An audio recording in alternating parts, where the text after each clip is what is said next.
Hey guys, it's Derek with Risen Racing, and today we are back on our 2019 JL Rubicon project. We're calling Project Cyanide.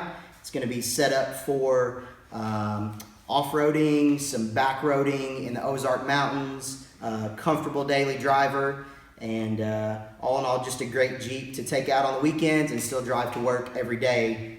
And the focus of this part of the build is going to be onboard air. And we're going to install this Kleinn onboard air system today and get it all set up so that you can air tires up after you've aired them down to wheel, and potentially air up your friends if they forgot their air compressor or they don't have one, and you're ready to jump back on the road after a fun weekend of trail riding and head back to the house. So today we're going to look at this kit and show you how to install this under your new JL. Alright guys, so the kit we chose to go with for the JL is the Kleinn onboard air system. And the reason why we chose this kit over some of the other ones, there's a lot of other popular air systems out on the market, was mainly for location of this kit. It mounts up under the Jeep, out of the way, it's protected by skid plates, and this whole system helps prevent a lot of issues you find with other ones where you're in the engine bay and you're getting a lot of heat from the engine that kind of seeps into that compressor and probably reduces the life of that compressor. And also systems that mount in the back, you're losing some cargo space. So for this kit, it mounts totally under the Jeep, it's protected by skids, and ultimately for this build we think it's going to be the best solution for the problem of inflating tires after you're wheeling. Alright guys, so let's talk about directions for this Kleinn kit.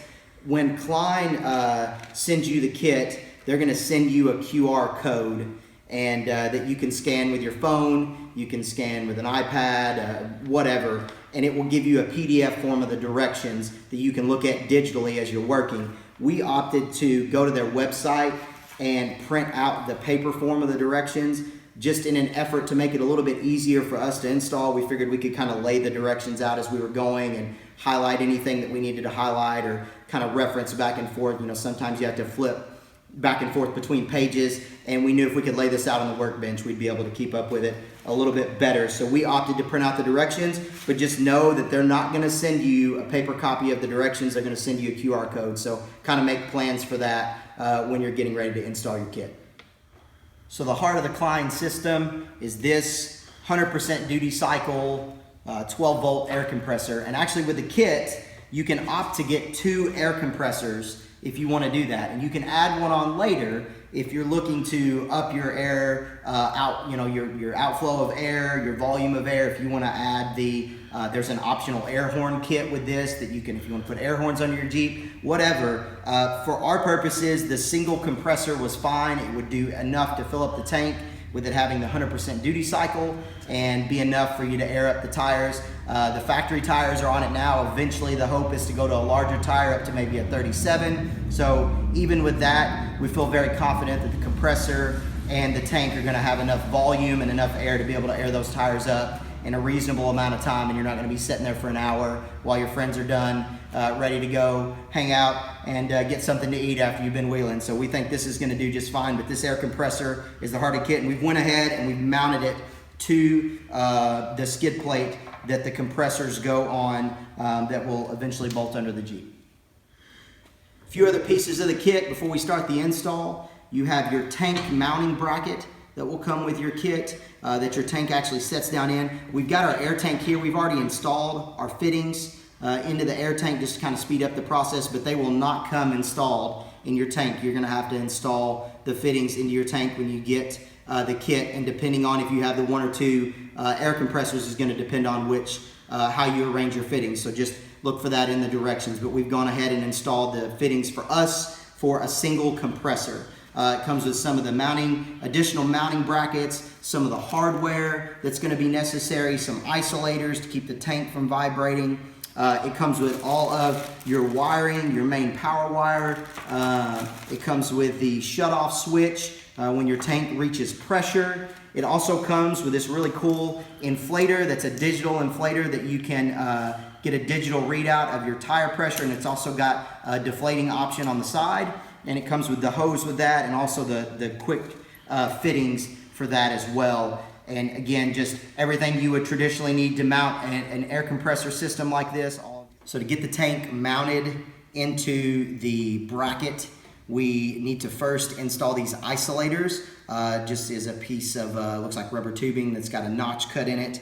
And as you're installing these, they're gonna be sent long, so it's not gonna be the actual length that you need. So what you've gotta do is you've gotta fit it into the bottom part of the tank bracket here and get yourself a general measurement on where you need to cut it. And the beauty is that both of them are the same length. So once you get one, you can cut it, match it to the other one, and then you can install those before you set the tank down into the mounting bracket to finish up the rest of the tank install.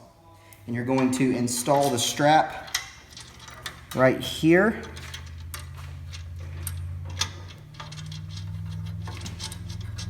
And you can use your ratchet, or you can use your Milwaukee ratchet, which makes things really easy. And again, you don't have to cinch it down real tight, because now we're just going to form these straps over the tank and bolt them down on the other side to get this contoured correctly. So we're going to form the isolator strap around the tank. Takes a little bit of work to get it around the tank and get it formed, but you will push it down, as you can see about right there, and it doesn't look like it reaches, but once you unbolt it, you can take it and form it a little bit better on the bench top. But this gives you the initial start of your bend before you put your isolators on to finish the install here of the tank. So we got our straps formed, and we cut and fit the isolators that connect to the straps. Again, those are sent long, so you'll need to cut them down to the correct length. We formed the straps, we fitted the straps, we went ahead and just tightened the bolts down just to double check, make sure everything was right. And it looks good, because the next part is we're gonna have to remove the tank from this. We're gonna leave the brackets attached, just one bolt at each end, and we're gonna remove the tank and put the tank mounting bracket up under the Jeep. So that's the next part of what we're gonna do. All right, so for the next part, we're gonna mount our bracket to the frame that we're gonna attach the tank mounting bracket and the skid plate to. So this is gonna go on the back part of the frame right above the rear axle and near the exhaust. So you have to get the hardware for that. So we're just gonna put the bolts in finger tight right now. Obviously, if you don't have a lift, you get to do this on a creeper, or on a piece of carpet, or on your driveway or your garage floor. But for now, just put everything in finger tight, because you will need to adjust stuff to get all of the final bolts mounted in their locations. So after you get the bracket loosely installed here, you're gonna move on to the cross member right above your drive shaft. And you need to remove this bolt on the ground strap right here. Be careful not to damage the threads when you're removing this, because you're gonna need this set of threads and this bolt that is put into the cross member to finish mounting the tank bracket. So make sure when you remove this that you don't mess up these threads. Be real careful taking that off.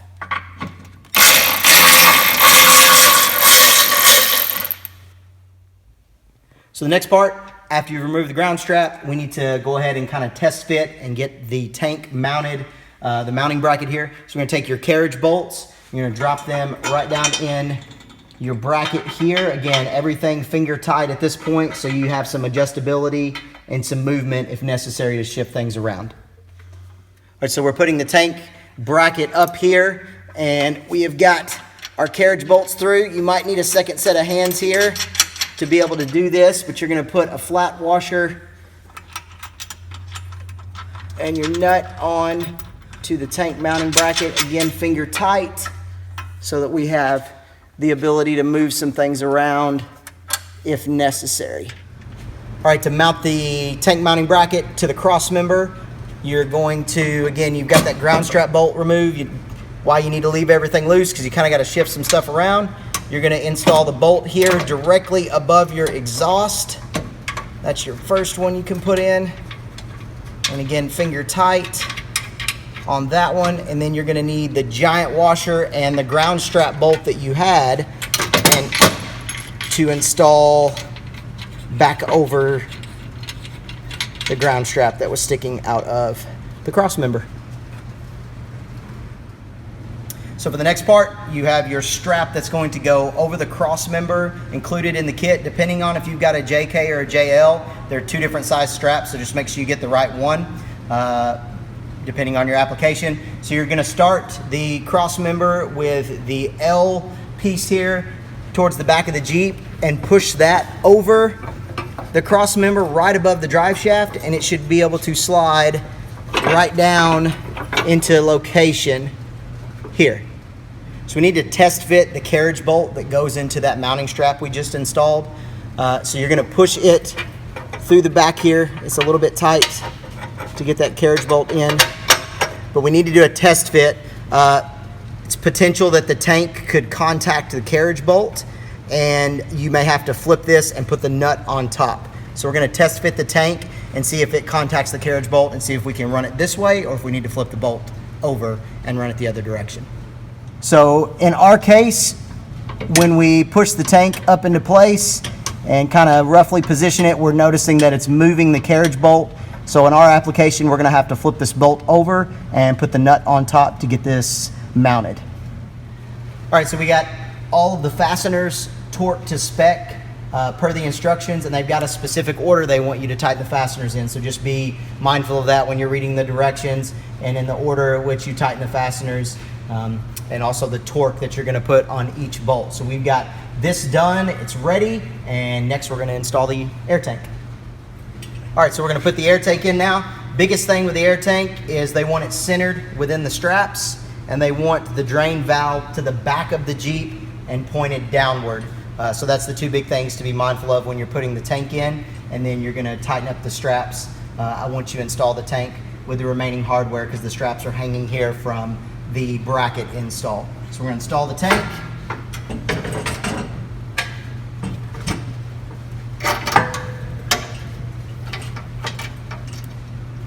Make sure that you have clearance between the mounting strap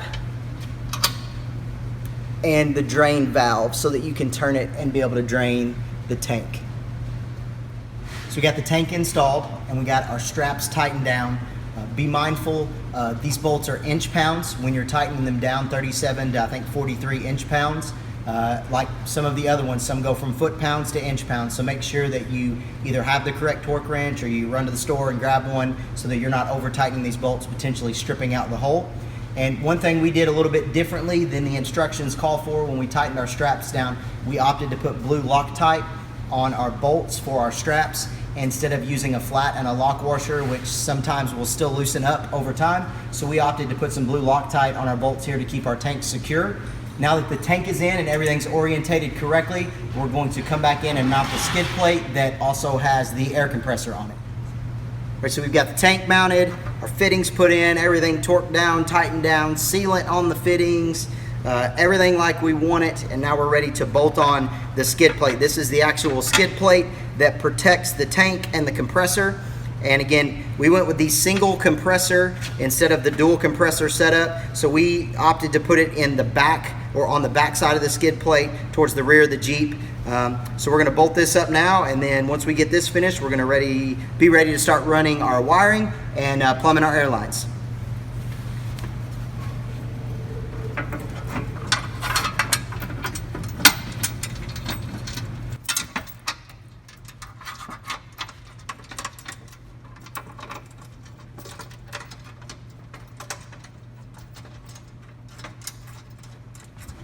All right guys, so at this point we've got the skid plate mounted, we have the hardware tightened, and then the next step we did was we reached in and we mounted the air compressor to the tank. We actually secured the line that feeds and fills the tank. So that part's done, and this kind of finalizes the main stuff that happens under the Jeep.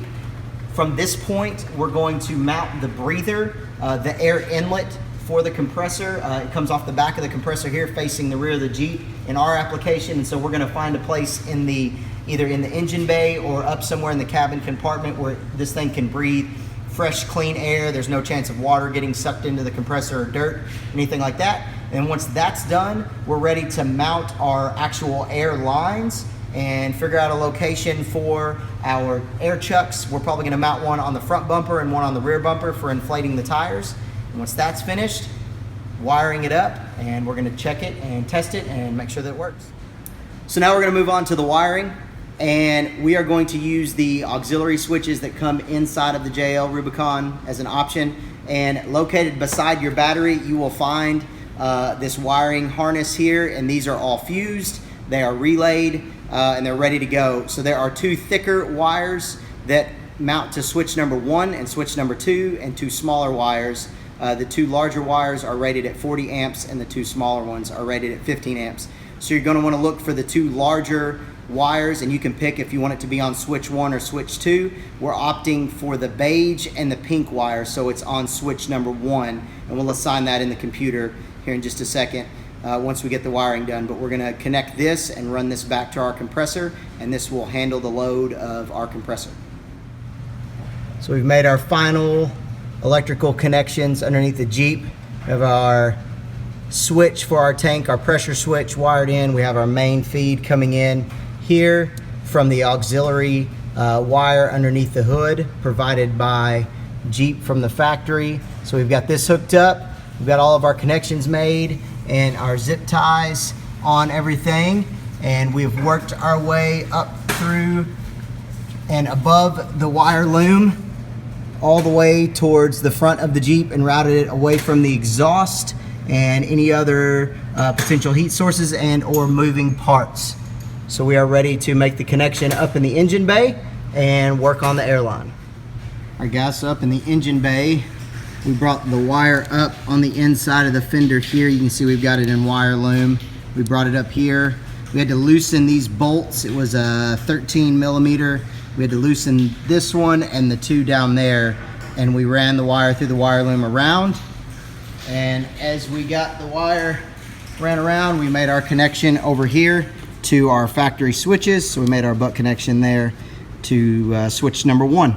And so now we are moving on to mounting locations for the air chucks, and we'll finish that up and then we'll be ready to test it. All right, so on the rear, we opted to put the rear fitting right here, right below the driver's side tail light, and we put a 90 on it to allow us to hook the airline up this way. We didn't want to have to try to do it vertically and worry about interfering with the tail light.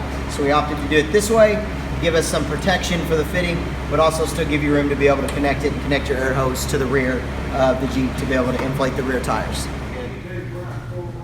All right, in the front, we mounted it behind the factory bumper onto the frame rail. We used some self-tapping screws, and we decided to put the L bracket provided with the kit, and we mounted the fitting here. There was a couple other options we were thinking of, but this seemed the safest option to protect the air fitting and also still gave you access behind the bumper between that and the grill to be able to attach the airline and air up the front tires. So next we're gonna route the airlines back to the tank, and then we should be able to do a full test.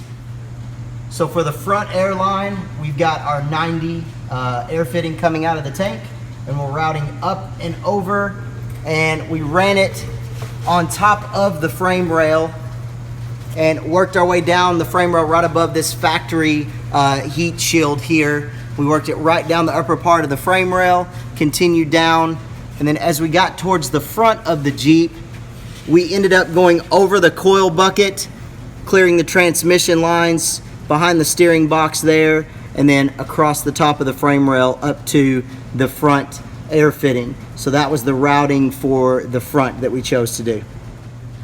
In the rear of the tank, we've got this is our airline coming out to go to our rear fitting that we put on our bumper, and this is the breather line that comes in that we showed you coming in from the cabin to breathe in the air to the compressor. So we routed both of these here up over the factory cross member, and then we worked our way on top of the coil bucket, and you can see them right here. We worked our way across the top of the coil bucket and on top of the frame, and then we brought our last bit of routing here for the back line for the back air fitting. And then, all right, so the last piece of the puzzle here is to get the breather mounted. This is where your compressor is going to draw in the clean air as it's running. And so we wanted to do it in the rear of the Jeep. And so what we did was we decided to put it here on the side where it's going to mount right here. And I've got it everything loose just to show you what we had to do to access this and make sure we weren't going to drill anything. So you take, there's a small panel that mounts right here, and there's also your seatbelt panel that sits right here, and you have to pop the seatbelt panel off. It's just got a couple of these brass looking little grommets in here. You pop that out, and then you start working this whole panel off, and it will eventually work off. There is enough room for the wiring with the cigarette lighter back here, so you're good there. And you roll this whole panel back, and we decided to drill, if you can see it up in here, we decided to drill our hole right here where the seam is, right below these two little tabs that stick out. And we did a drill bit from the outside coming in to feed our breather line through, and we're going to route it behind all of this and then route it over to our breather intake that has the filter, and that way the compressor can breathe in clean air and not get any moisture or water or dirt as the compressor's running. So you can see right here, it's a little bit of a tight fit to get the camera and everything in here, but this line that I'm touching is the breather line, and this is where it's coming up above this fuel line here, and it's working its way up right there through the tub, and that's where we drilled the hole, right there behind that pinch seam area and up through the tub to put the breather inside the Jeep. And here is the breather install when we've got everything put back together. We left this piece out that snaps down in this hole just to give us access to the breather line coming in. Didn't feel like it was really necessary to try to drill that and go through all that mess. So we left that out and left that hole open, and the breather mounts here, and it routes through here and goes behind and then goes down through the hole that we drilled. So this part is done, and right now we're ready to test it and see if it'll air up some tires. All right, so for the last part, we need to assign the auxiliary switch. We picked auxiliary switch 1 when we did our wiring under the hood, so we need to tell the Jeep what we want to do and what we want the compressor to do when we hit auxiliary switch 1. So we're going to get a readout here, and we're going to go to our settings. We're going to scroll down to our auxiliary switches, and we're going to go to switch 1. And what we have decided to do, we want the switch to be latching. If it's set on momentary, that means you have to hold the switch down to activate the switch the entire time, and as soon as you let go, the switch goes off. So we want it latching, where we can just push the switch one time and it will stay that way. And then you've got the second option of having it come on and stay on with the battery, so even if the ignition's off, or it's only activated when the ignition comes on or can be activated. So we're going to choose that setting so the air compressor will only run when the Jeep is on. And then the last part is totally a preference. This is recall last state. So if you turn this on and you turn the auxiliary switch on, if you shut the Jeep off and you turn the Jeep back on, it's automatically going to have auxiliary switch 1 on. And remember the last state that it's in. So in this case, we're going to leave it off so that anytime we want to run the air compressor, we have to push auxiliary switch 1. So now that we've done this, we should be able to hit aux switch 1, and you should hear the air compressor kick on.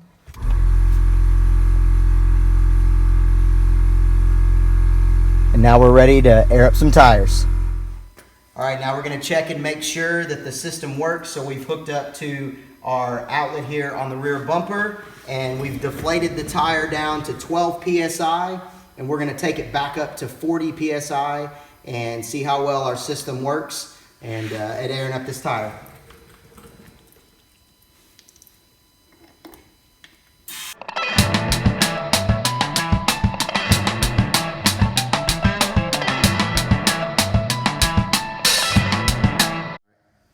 So there you have it, guys. There's the install of the Kleinn onboard air system. Install time is about 2 to 4 hours. Hopefully this video will help speed up some of that time for you, or maybe help you work through some struggles that you're having. But the system seems to be working great. About 3.5 minutes per tire is what we're seeing right now, from 12 to 40 psi on a factory size tire.